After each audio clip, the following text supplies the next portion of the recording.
"I'm done being your wallet, Mom." That's what I texted on Christmas morning, right before canceling every payment I'd been sending her for years. It still feels unreal, even now. I can replay the exact moment everything cracked open like a bad movie, except it was my life.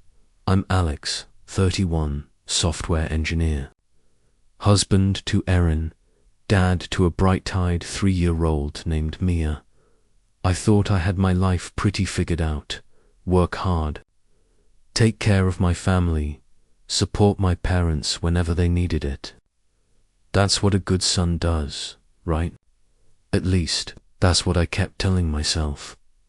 But that illusion shattered the day I stopped by my parents' house, unannounced. It was supposed to be a quick visit, drop off an envelope of cash to help with their overdue utility bills. Maybe share a cup of coffee before heading home. I walked through the front door without knocking. My dad was in his usual spot, half sunk into the recliner, TV humming low. But my mama Gretchen was laughing, actually laughing, and sitting all around her were 3 small kids, building Lego towers on the living room floor. My sister's kids, Lisa's kids. For a split second, I couldn't move. My brain just stalled. This woman my mother had told me not even 2 nights ago that she was too frail to watch Mia for one evening. She said her health was declining. She said she could barely walk some days. And yet, there she was, hair done, cheeks glowing, bouncing my nephew on her knee like she'd discovered the fountain of youth. I must have made a sound because the laughter stopped. Everyone turned. My mom's smile faltered just for a moment, then snapped back in place. "Alex, what a surprise," she said, her voice that sugary tone she always used when she was caught off guard. "I didn't know you were coming by." I just stood there, an envelope of cash sweating in my palm. My heart thudded in my chest like it was trying to escape. "You said you couldn't watch Mia." I finally managed, my voice dry and tight. "Because of your health." The room went still. Lisa was the first to move. Always ready with an excuse, she crossed her arms and gave me that smirk, the same one she's had since high school. "Mum's been doing better today," she said quickly. "Besides, she's helping me out. You know it's hard raising kids on my own." My stomach twisted. The words didn't even sound real. Better today. I repeated quietly. She said she could barely get out of bed. Mum sighed dramatically, rubbing her temple like I was the one stressing her out. "Sweetheart, please don't start. This is different." Lisa's got her hands full with 3 little ones. "It's not the same as watching Mia for one night." Her words sank in like poison. I glanced at my father, hoping for some kind of support, but he wouldn't even meet my eyes. Same old story. That's when it hit me, all of it. The lies, the guilt trips, the way she always made me feel responsible for everything. Years of it. 32 years of being the reliable one, the one who could handle it. I could feel my pulse in my teeth. "So let me get this straight," I said, my voice low but steady. "You're too sick to watch your granddaughter, but you're perfectly fine watching Lisa's kids for hours." Lisa rolled her eyes. "God, you're so dramatic." And that was it. Something in me snapped. "No, you know what's dramatic," I said, my voice shaking now. "Me paying your bills, your car insurance, your rent, while you lie about being sick, just to avoid spending one night helping me." Mum's mouth fell open. "Alex, no," I cut her off. "Don't, I get it now. I was never really your son, not the way Lisa is. I'm just your backup plan.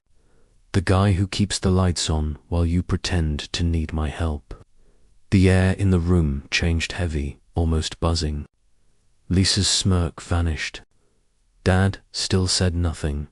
Mum's eyes hardened, her voice dropping to that cold, practiced tone. "You have no idea what we've done for you."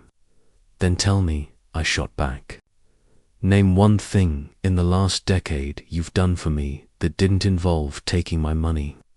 Silence. I looked at her. This woman who'd built her whole identity around control, and for the first time, I didn't feel like her son. I felt like her ATM, her safety net, her guilt supply, and I was done. I turned for the door, ignoring her voice calling after me. My hands trembled as I drove home, streetlights blurring past like ghosts. When I walked into our kitchen, Erin was waiting, her expression soft and knowing. She didn't need to ask, but she did anyway. What happened? I told her everything. Every word, every lie, every little betrayal that had built up until it broke something inside me. When I finished, she didn't say, "I told you so." She just nodded, like she'd known this ending was coming all along. "What are you going to do?" she asked quietly. I stared at the floor for a long time before answering. "I'm going to stop." That night I cancelled every payment, rent, utilities, insurance, everything. Then I sent one final text to my mum. "You're on your own now. Good luck." Then I blocked her number, and for the first time in my adult life, I felt something close to peace. I woke up the next morning to silence. No calls, no texts. Just the hum of the heater and the sound of Mia softly breathing on the baby monitor. For a few blessed minutes, I let myself believe that maybe, just maybe, my mum had taken the message quietly, that she'd finally understood that I was done. But peace never lasts long in my family. By the time I poured my first cup of coffee, my phone was lighting up like Times Square. Missed calls from Mum, from Lisa, from a handful of numbers I didn't recognize. Each one left a voicemail, more desperate than the last. Apologies, guilt trips, half-hearted explanations that all sounded the same. Then came the emails. One subject line read, "Please, Alex, you're breaking your mother's heart." Another, "Don't do this to your family." I didn't open a single one. Erin caught my expression as I stared at my phone, jaw tight. She walked over, placed her hand over mine, and pressed the power button until the screen went black. "Let it go," she said simply. So I did. Or at least, I tried. That lasted until 2 days later, when Erin showed me something on her phone, a Facebook post from my mother. A long, tearful essay complete with a sad photo of her holding Lisa's youngest. It read like a tragedy written for the Hallmark Channel. "My heart is broken. My son has abandoned me on Christmas Day. After all I've sacrificed for him, he's left his poor sick mother in the dark. I don't know how I'll survive the winter. Please, pray for us." The comments were pouring in. Old family, friends, distant cousins, even people I hadn't seen since high school, all offering sympathy and outrage. "She doesn't deserve this. Some kids forget who raised them. What kind of man abandons his mother?" I stared at the screen, my pulse pounding. Erin looked at me carefully. "You don't have to respond," she said, but I already knew I would. I wasn't going to let her rewrite my story again that night. I sat down and wrote my own post, short, direct, no dramatics. For years, I've paid my parents' bills, rent, and groceries. My mother told me she was too sick to watch my daughter for one night. I found out she was perfectly healthy, just babysitting my sister's kids instead. I'm done being used. That's the truth. No hashtags, no anger, just truth. I hit post and closed my laptop. The fallout was instant. Within an hour, I had messages from cousins, old friends, even a few of Mum's neighbors, people who'd seen her gardening, running errands, laughing with friends, all while she claimed to be bedridden. Then came the private messages, people thanking me for saying what they couldn't, for calling out the same kind of manipulation they'd lived through. It was surreal. Lisa, though, didn't take it well. She went into full damage control mode, posting her own angry rants about how family shouldn't air dirty laundry and how I'd misunderstood everything. But it didn't take long before people started asking questions about her expensive vacations, the new car, the shopping sprees she'd bragged about online. For the first time in years, the truth was out, and it burned 3 days later. I was making dinner when I heard a knock at the door, through the peephole. I saw them, my parents.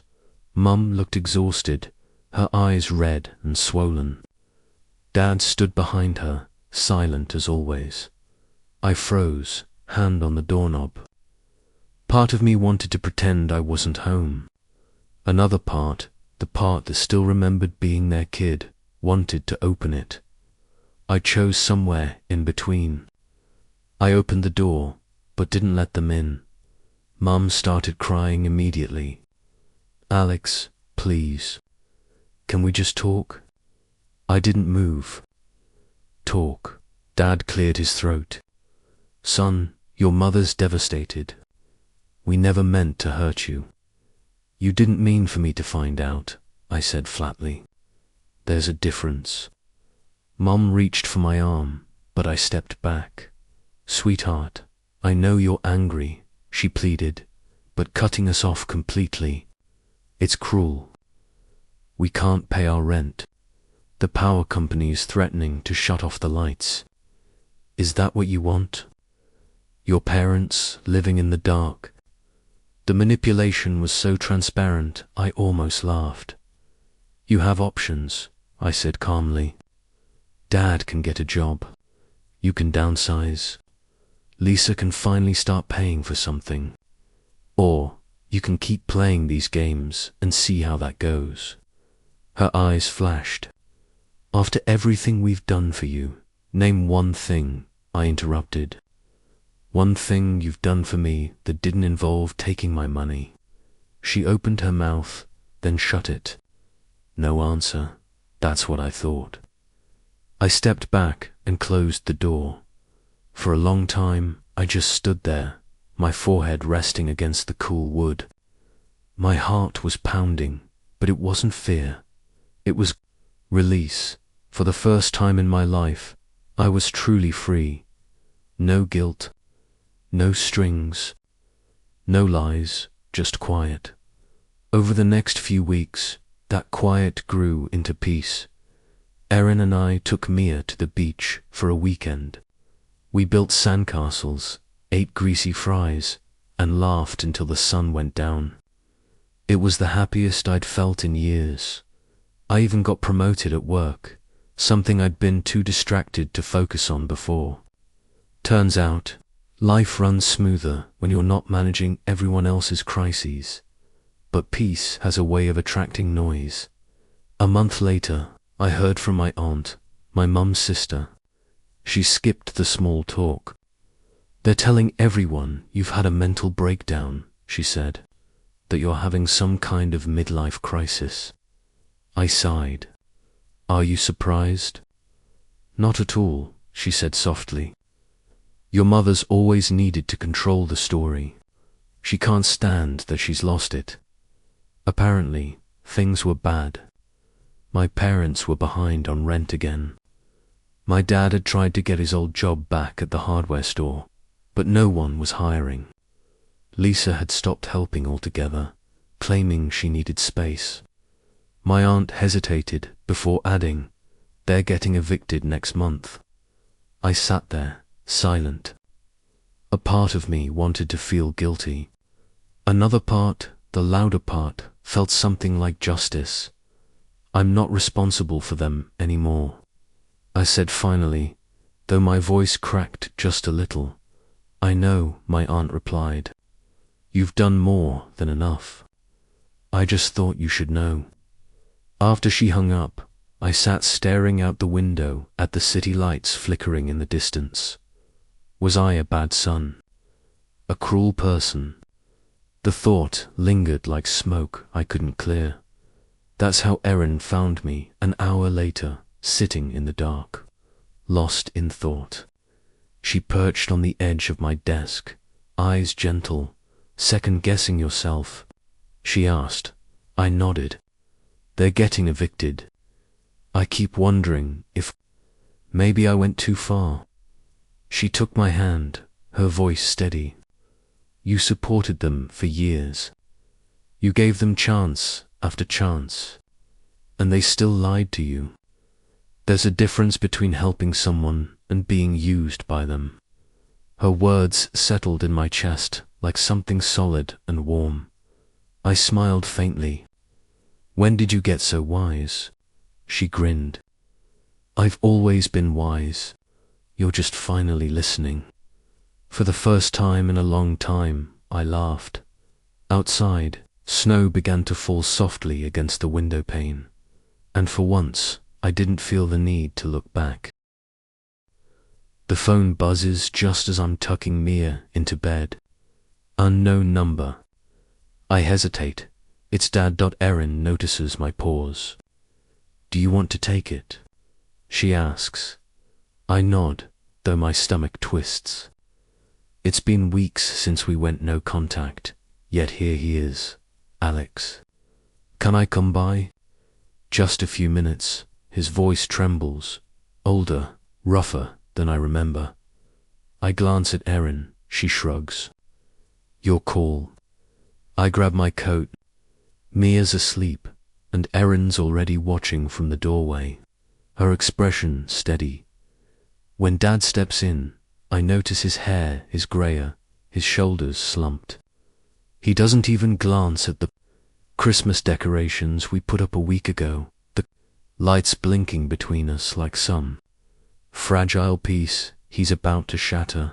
Your mother doesn't know I'm here, he begins. I raise an eyebrow. I'm sure she'll find out eventually.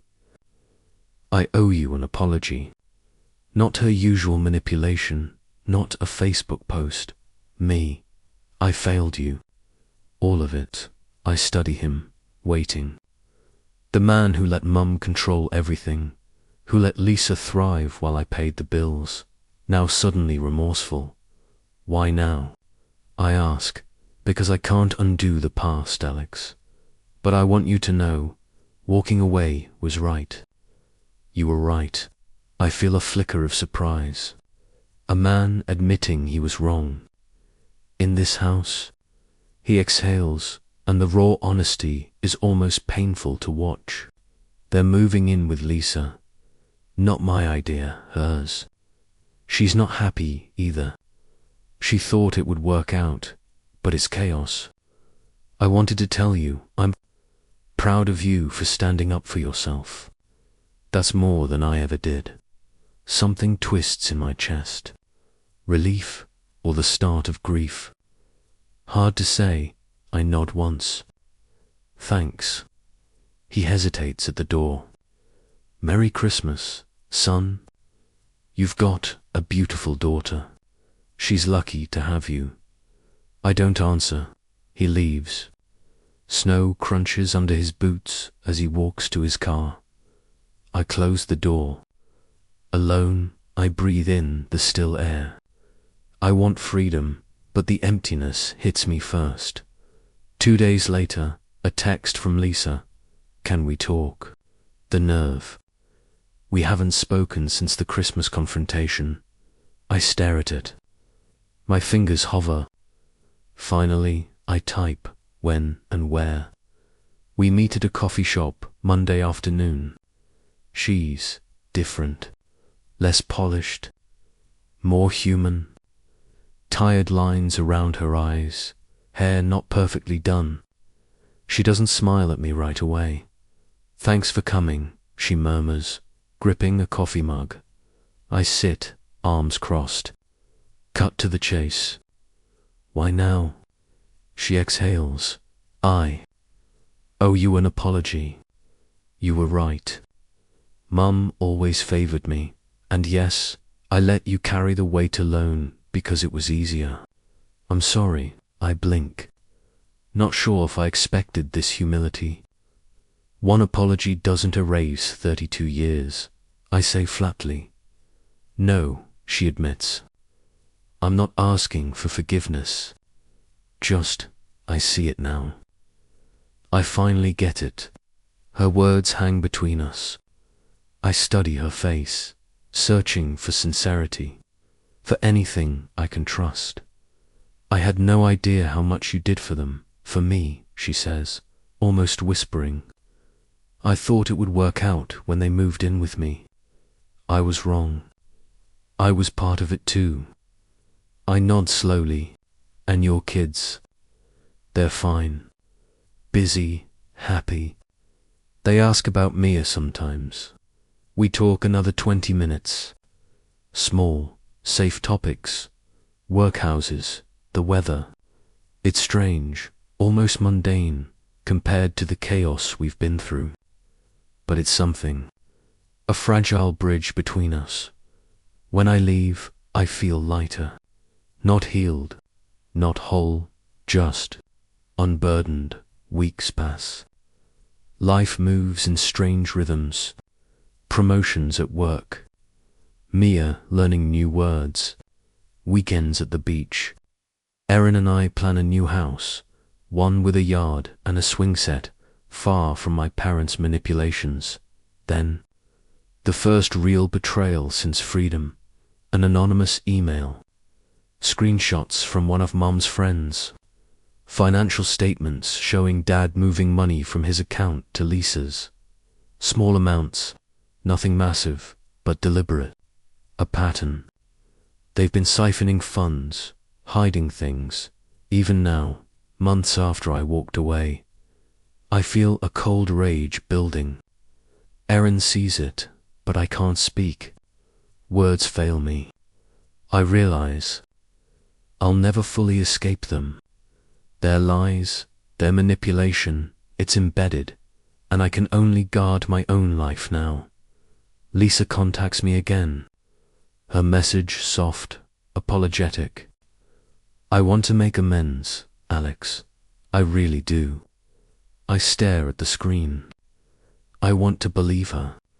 I want a semblance of family. But the betrayal cuts deep. Too deep. Trust doesn't rebuild overnight, especially when you've been used as a pawn. I delete the message. That night, I tuck Mia into bed. She looks up at me, eyes wide and innocent. "Are you happy, Daddy?" she asks. I kiss her forehead, inhale the scent of her hair. "I'm happy, sweetheart. I promise," but in the quiet of the living room, Erin's hand on mine. I feel the shadow of my family still there, waiting, scheming, quietly persistent. I've won a battle, not the war, and maybe some truths are too dark to ever fully resolve. I sip my coffee, stare at the empty house, and finally admit it. Freedom is bitter, but it's mine.